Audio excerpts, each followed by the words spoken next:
Greetings dear children. In this video we will be learning Shakespeare's Julius Caesar Act 2 Scene 1 Part 2.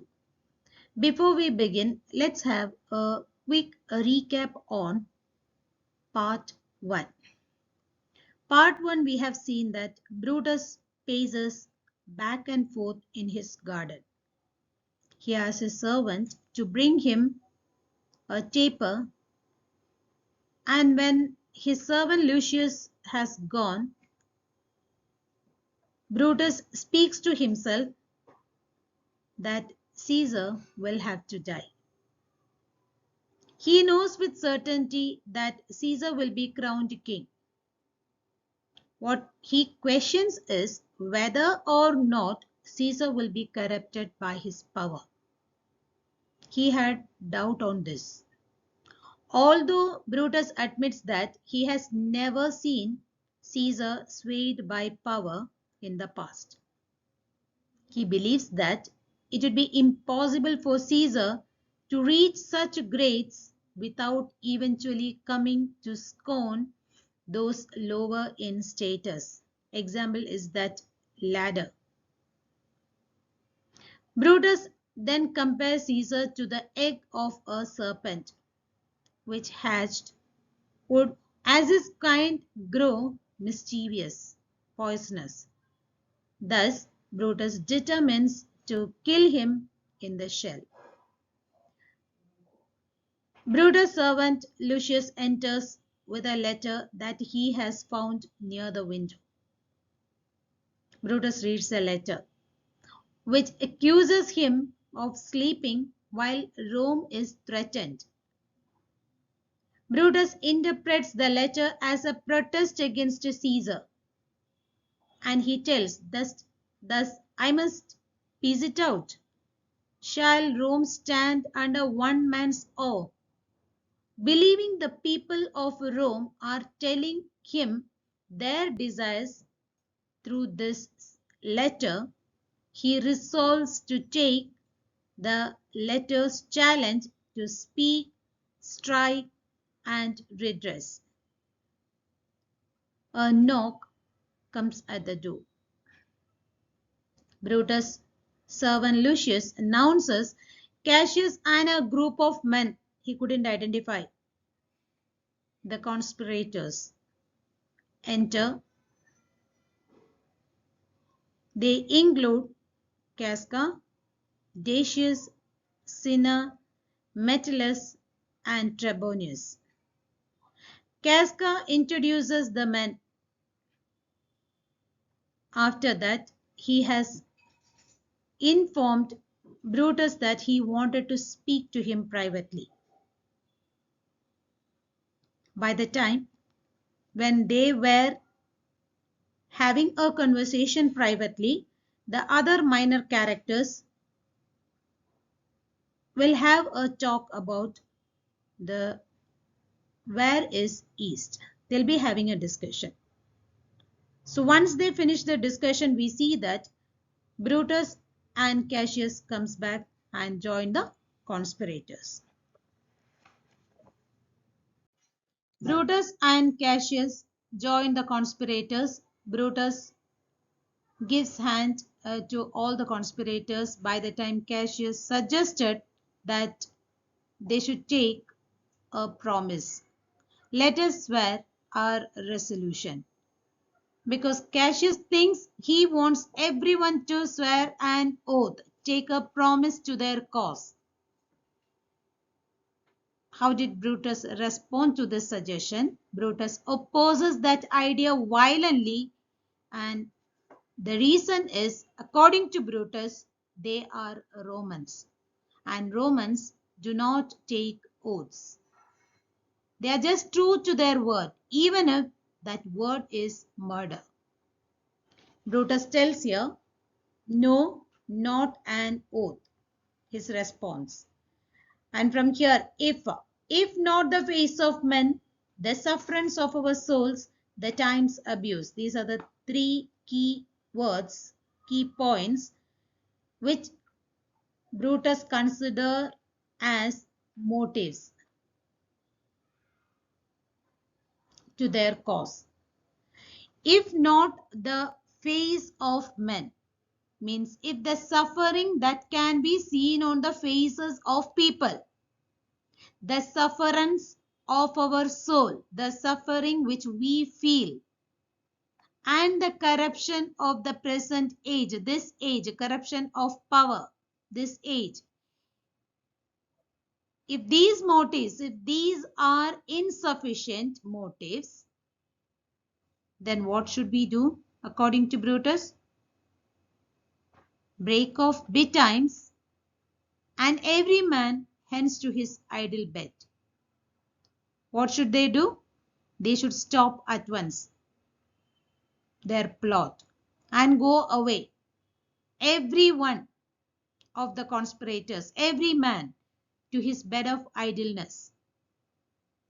They should not undertake this plot. They should not move ahead with the plot. If they do not consider the sufferance of the soul, the time's abuse, and the suffering which is seen on the faces of people, if they do not consider this as motive, instead they wanted to promise, it's better to stop at once and go to the bed of idleness.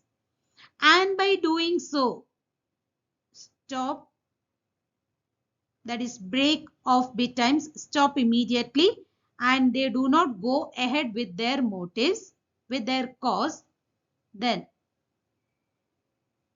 what are they doing actually according to Brutus? So let high-sighted tyranny rage on. By doing so, we allow the tyrannical rule which looks down from a great height like a predator bird to roam, looking for prey, until every man falls by chance. Every man dies when the time comes, at the whim of the dictator, till each man drop by lottery, according to the whim, the fancy, the wish, the will of the dictator. This is what the outcome. If they stop and go to bed, that means not going ahead with their plan. But if these here refers to, but these conspirators, here we see Brutus encourages them by telling, I'm sure they do have the spirit to go ahead with the cause, plot. But if these conspirators have enough spirit, but if these, I'm sure they do, I'm sure that they do have enough spirit, bear fire enough to kindle cowards, and to steal with valor the melting spirits of women. I know they have the spirit, they have the energy, enthusiasm. They have enough spirit to stir up the cowards and to toughen with courage, steel with valor, toughen with courage. What are they going to harden? The melting spirits of women. The failing spirits of women. I know they have the spirits enough to kindle cowards and to steal with valor the melting, the failing spirits of women. If you do have the courage, then Brutus is asking, then countrymen, what need we any spur but our own cause? If you have the spirit enough to kindle cowards, to harden with courage the failing spirits of women, then Brutus is asking, what other motivation do we need? Any spur but our own cause, except our own cause. We don't require any other stimulus.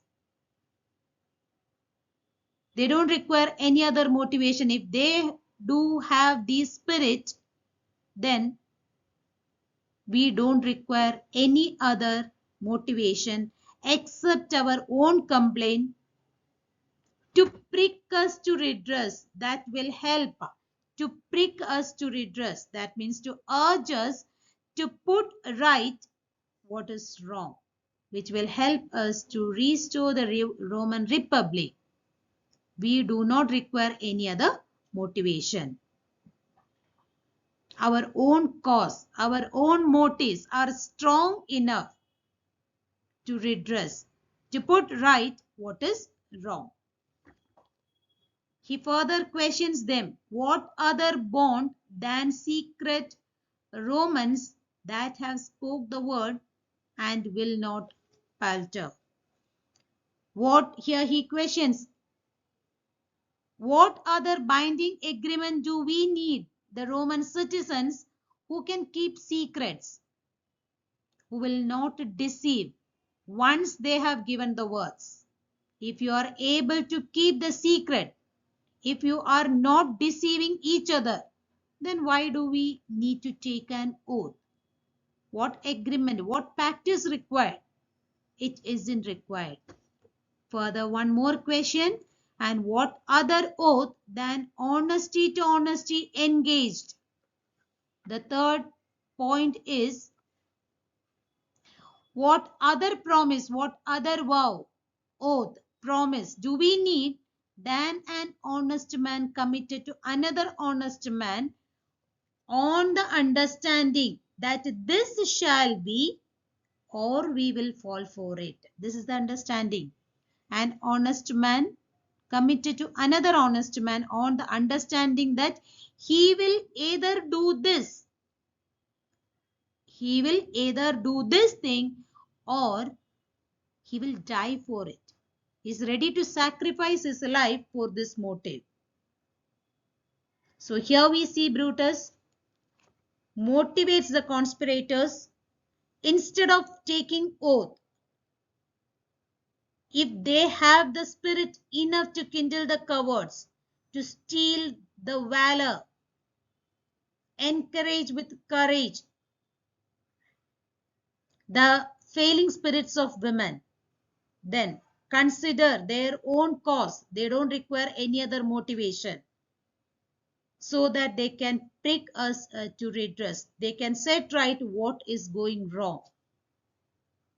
Then he further asks, what other bond, what other oath, what other binding agreement is required if they can keep the secret and they do not deceive each other? Finally, he asks, it's if an honest man committed to honest man on the understanding that I will do this thing, based on the motive, either he will do this or he will die for it. He is ready to sacrifice his life for the good cause, for the motives. Brutus says that who will take promise? Priests, cowards, men courtless, old feeble carrions, and such suffering souls that welcome wrongs unto bad causes swear, such creatures as men doubt. Till here the answer is, according to Brutus, who takes promise?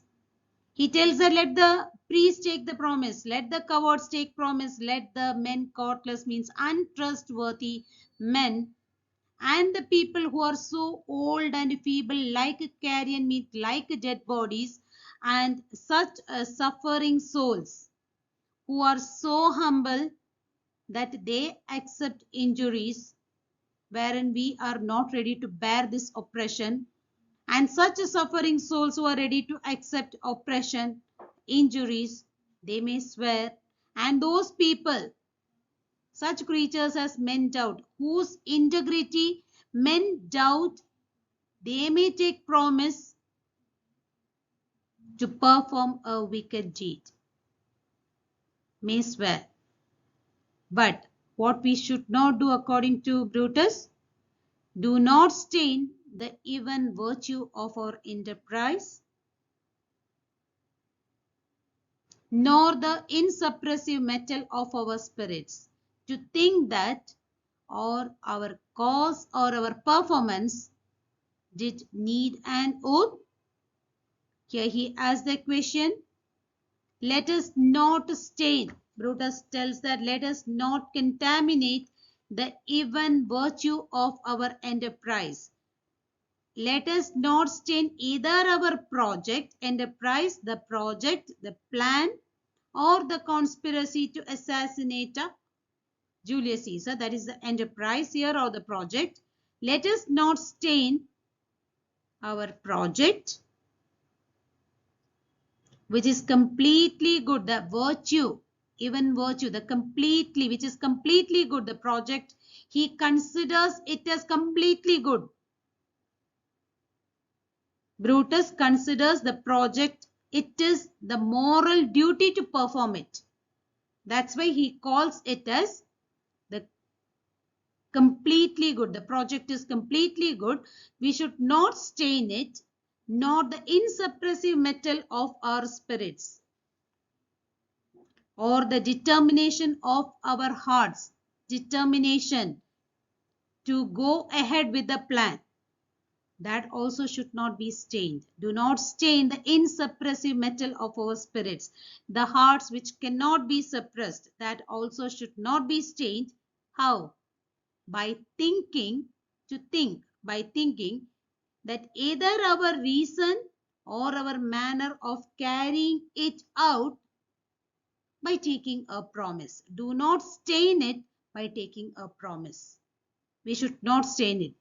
Instead, we should consider it as our moral duty to perform it.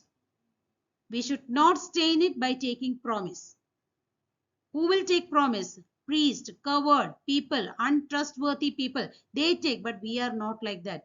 We are honest to each other. We are able to keep the secrets. We are honest to each other, and we do not deceive each other.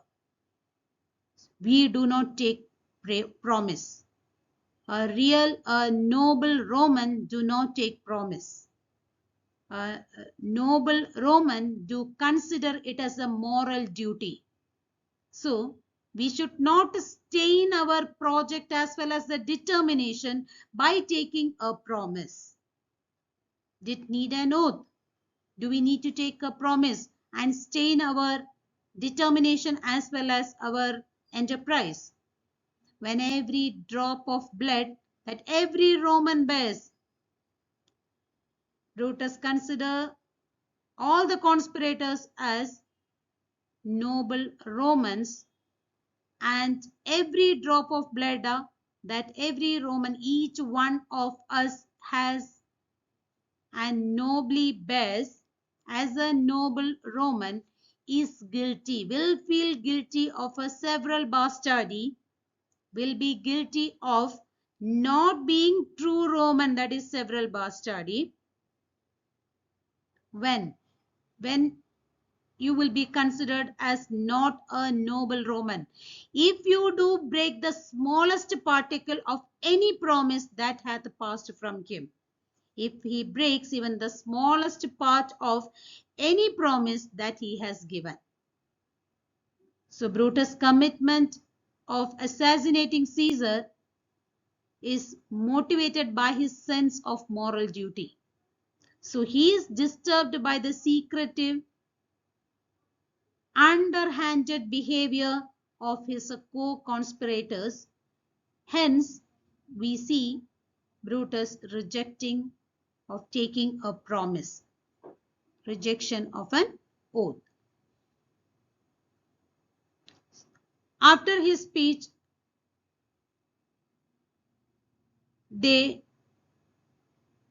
just forget about taking the promise. They understood what Brutus mean by this dialogue.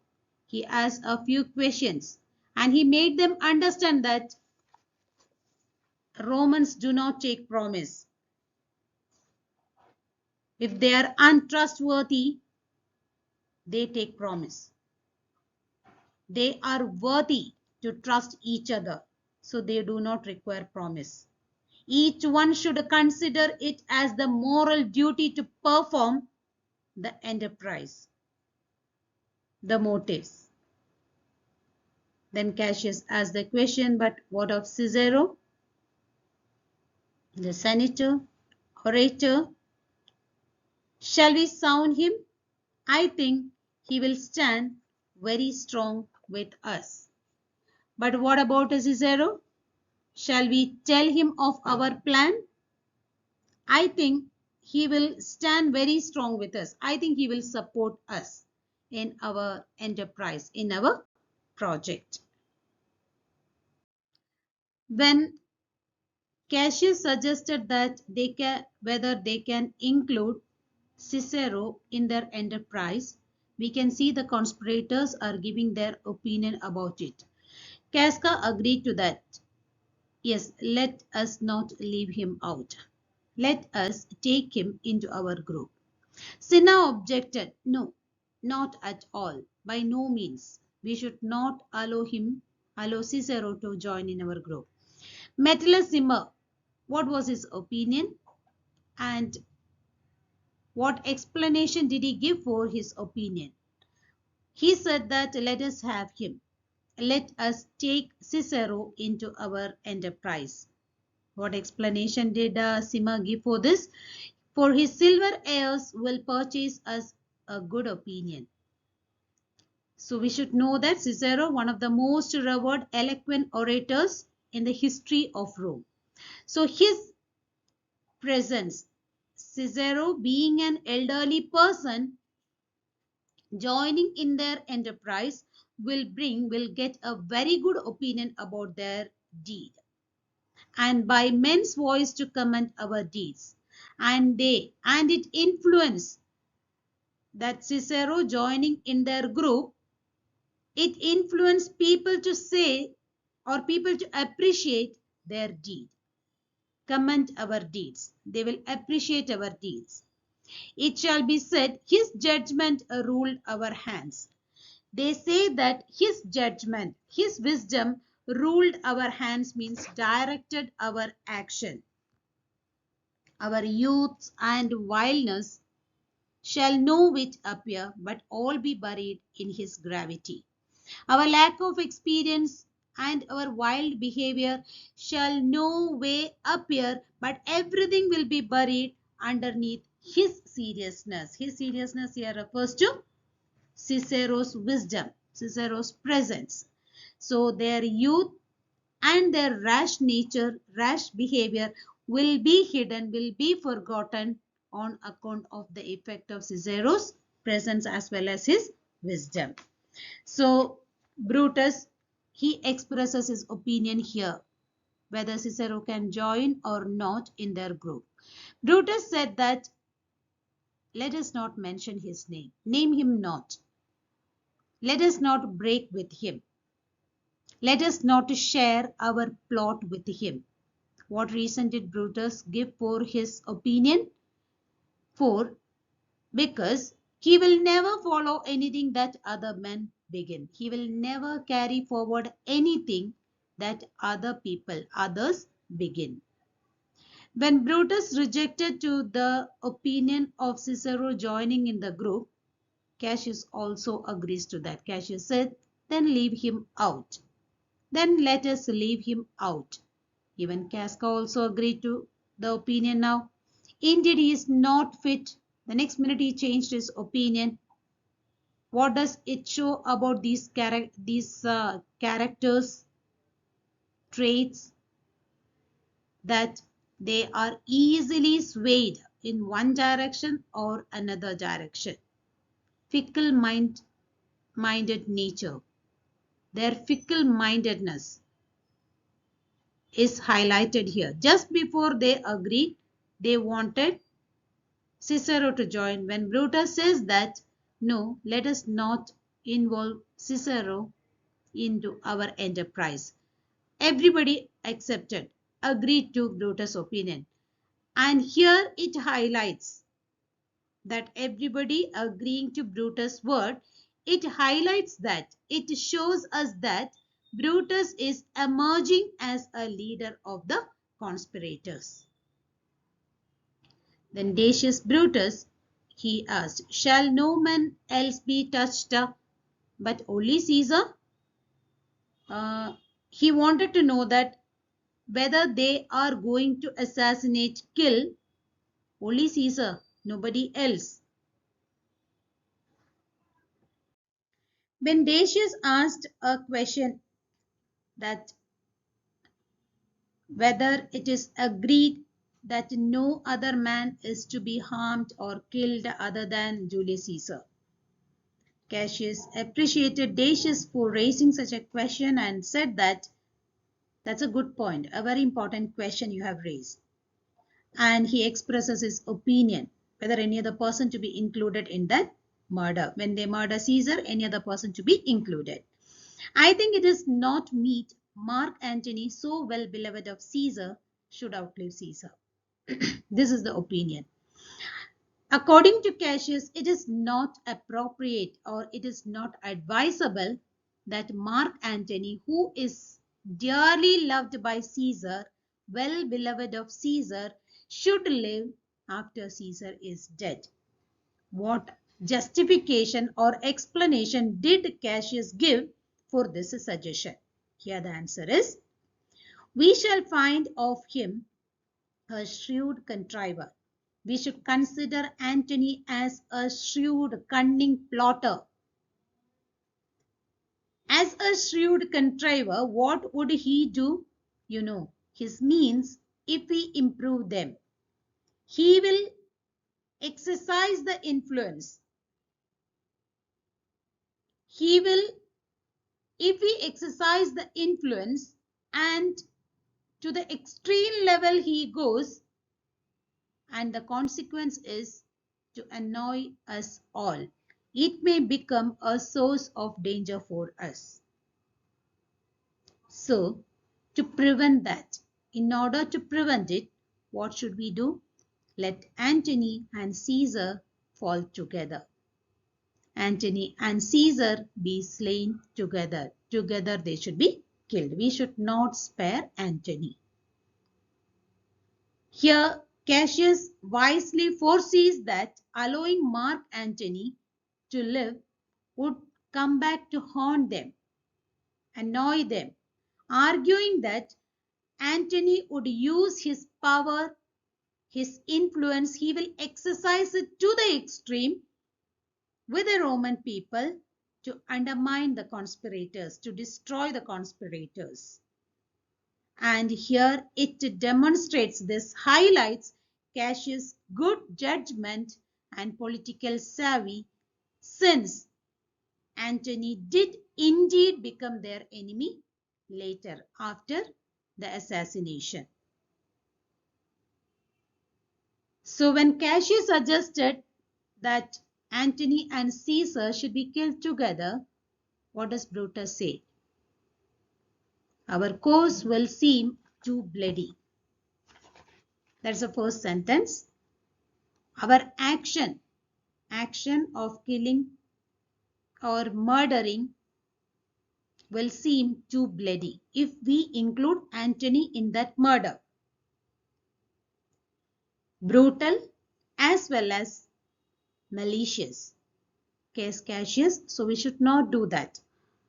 Our action will appear too brutal and malicious if we murder Antony along with Caesar. And what explanation did he give further? To cut the head off and then hack the limbs.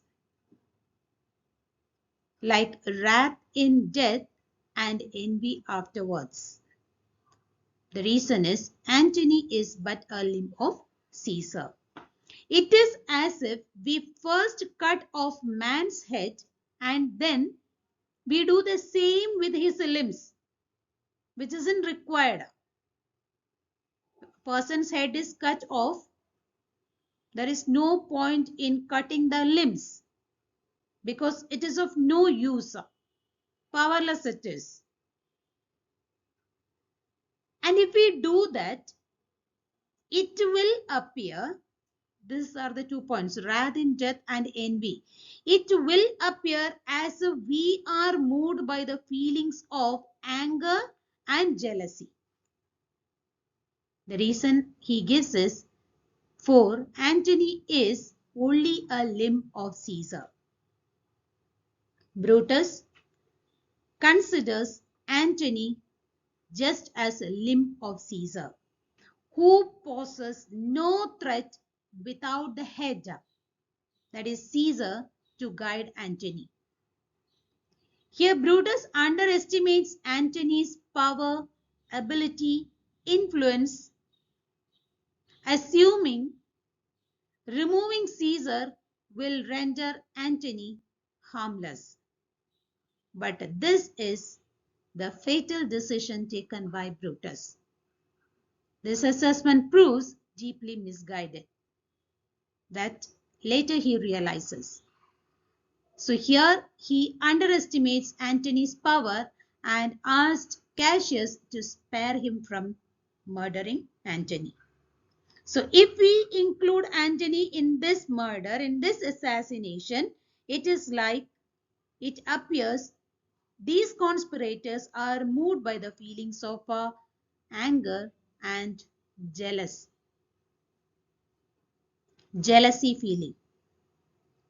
So Brutus asked the conspirators that let us be sacrificers, not butchers. Brutus wants Caesar's death to be a sacrifice for a higher purpose. It's for the good of Rome and not just a meaningless murder or butchery for political gain. Case Cassius, we all stand up against the spirit of Caesar. And in the spirit of men, there is no blood. Here he tells that we are against the spirit of Caesar. That means he's a dictatorship. We are against his dictatorship and not against him as a person. We must make the murder of Caesar looks ritualistic. But killing Antony in that, including Antony in that murder, it would be a brutal act. It seems to be a brutal act. We should not do that. Here we are against the dictatorship of Caesar, not against Caesar as a person. It would have been great. Here Brutus expresses his wish how to kill Caesar. In the spirit of men there is no blood. We could overpower Caesar's spirit. We could kill only Caesar's spirit, only to subjugate his dictatorship and not dismember Caesar, not to kill Caesar. It would have been great if only we could kill the spirit of Caesar without shedding drop of blood. But it is impossible. So here he tells that, alas, we know that it's not possible. Caesar must bleed for it. So Caesar has to die. Bloodshed will be there. His feelings towards Caesar is expressed here. He expressed his wish that wanted to kill Caesar without shedding blood. He reminded every conspirators that these conspirators are not against Caesar as a person. That is his personal view. But others are not having the same opinion. Brutus doesn't know that. So we are against the spirit of Caesar, not against him as a person. If we can kill the spirit of person, the spirit of a Caesar without shedding blood, that would be great. But alas, we can't help. Caesar must bleed for it. Caesar has to die. So, good friends, gentle friends, let's kill him boldly, not wrathfully. We should kill him for the higher purpose, for the good of Rome. Kill him in a bold way, in a great, noble way, not in anger, not wrathfully. Let us carve him as a dish fit for the gods. Let us sacrifice him as an offering to gods and not chop him like a carcass cut off for the hounds, for the wild dogs. Here Brutus talks about how they should murder Caesar in a noble way, carving him up like a dish for the gods and not like a carcass fit for hounds, that is, wild dogs. The conspirators should think of the murder as an act of sacrifice for the state and not as a bloodbath. Brutus says that they must be sacrificers like those who sacrificed Julius Caesar for the betterment of the people of Rome, and that should be done in a bold way, in a noble way, but not wrathfully, not in anger. Brutus continued, and he has informed the conspirators that they should kill Caesar courageously and not wrathfully. Let us cut Caesar ceremoniously in a ritualistic way, as if he were a sacrificial offering to gods. Not hew him, cut him as a carcass fit for hounds. We should not cut him as if he were meat suitable for hunting dogs. And further, he tells how they should do this act. Let our hearts, as subtle masters, do stir up their servants to an act of rage and after seem to chide them.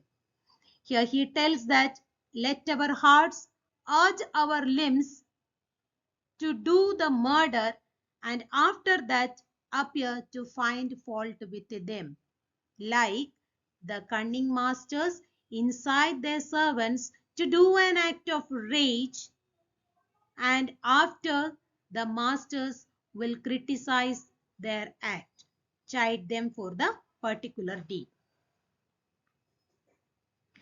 And when we do this act in this way, it appears that it is a necessity to do, our purpose necessary and not out of hatred, not envious. So this will make it clear that we have acted out of necessity and not out of hatred, which so appearing to the common eyes, it appears to the common eyes.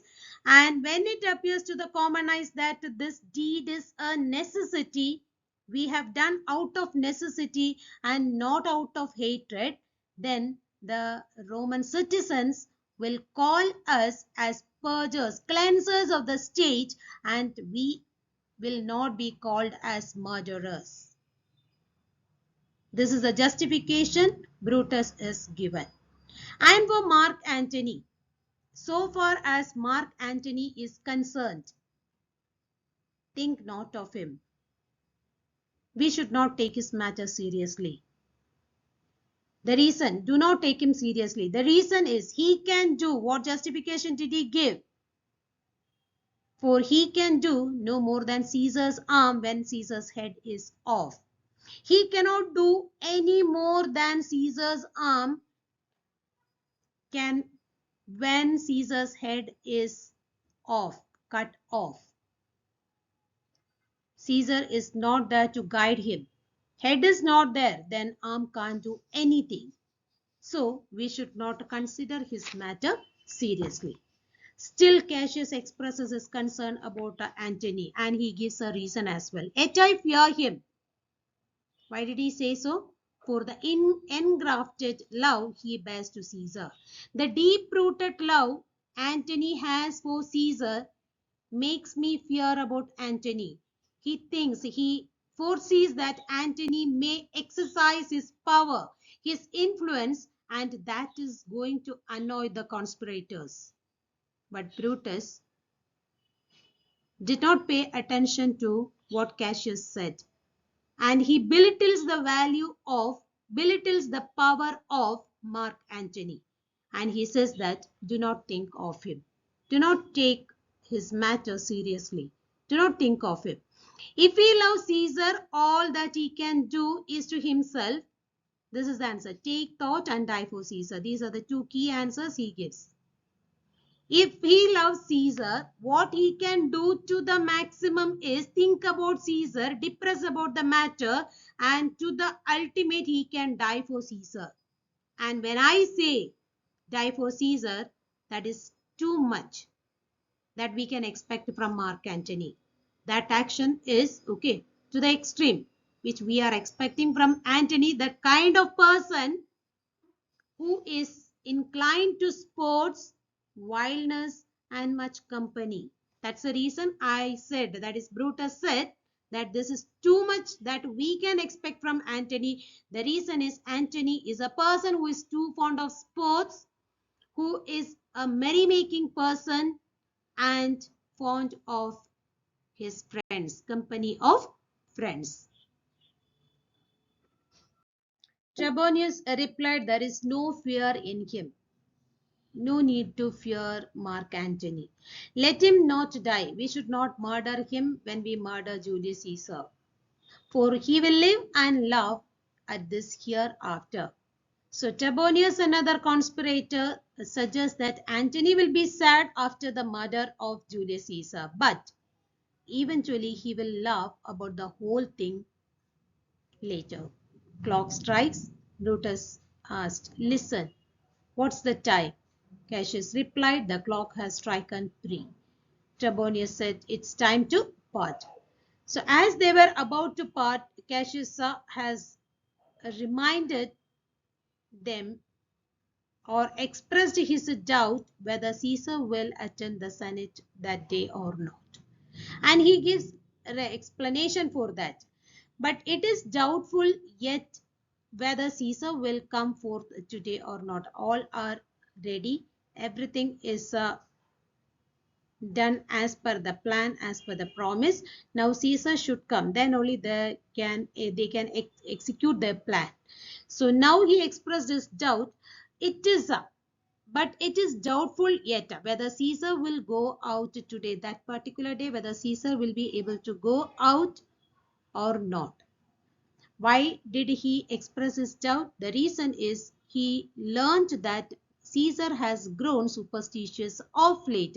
Recently, he has grown superstitious, and this attitude of Caesar is quite contradictory from the opinion he had once about this fantasy, this illusion, about dreams and ceremonies. There is a predictions. Once he had opposite opinion. Now, of late, recently, he has grown superstitious. That's the reason Cassius expressed his doubt whether he will come out of the mansion or not. It may be these apparent prodigies, maybe the reason is possibility he is giving, why he is not going out of the mansion. These wonders that have appeared. It may be these apparent prodigies, the unaccustomed terror of this night, the unusual terrors of this night, and the persuasion of the augurers, that is the compulsion of the priest who interpret these omens, and they say and they predict that that day is not good for Caesar to go out. And they may interpret, listening to their words, listening to their caution, which will hold Caesar from the capital today, will keep him away to attend or to come to capital today. When Cassius expressed his doubt whether Caesar will attend the Senate or come to capital that day, Decius Brutus replied, never fear that. You need not be afraid about it.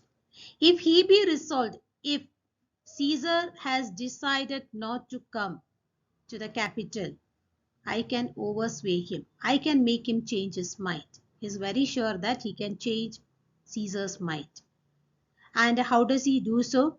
For he loves to hear that unicorns may be betrayed with trees, and bears with glasses, elephants with holes, lions with toils, and men with flatterers.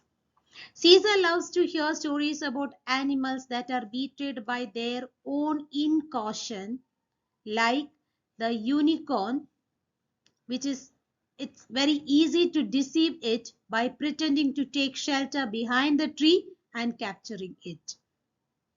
Bears by placing mirror in their path, elephants by digging pits with the holes, and lions by laying nest traps, and finally men with flatterers, betraying men by flattery. And when I tell him he hates flatterers, Caesar hates flatterers, he agrees. He says he does so. He does hate flatterers, being then most flattered. That is the best way of a flattering Caesar, telling Caesar hates flatterers. So let me work on him, for I know how to direct his peculiarities, his humor, the true bent, into the proper channel, and I shall bring him to the capital. Then Cassius said, Nay, we will all of us be there to fetch him, to escort him. We all will be there. We had better all go to escort Caesar to the capital. And Brutus is deciding the time when they all should go to Caesar's mansion. By the 8th hour, is that the uttermost? Will that be the latest hour? Then Cinna agreed. Be that the uttermost, and fail not then.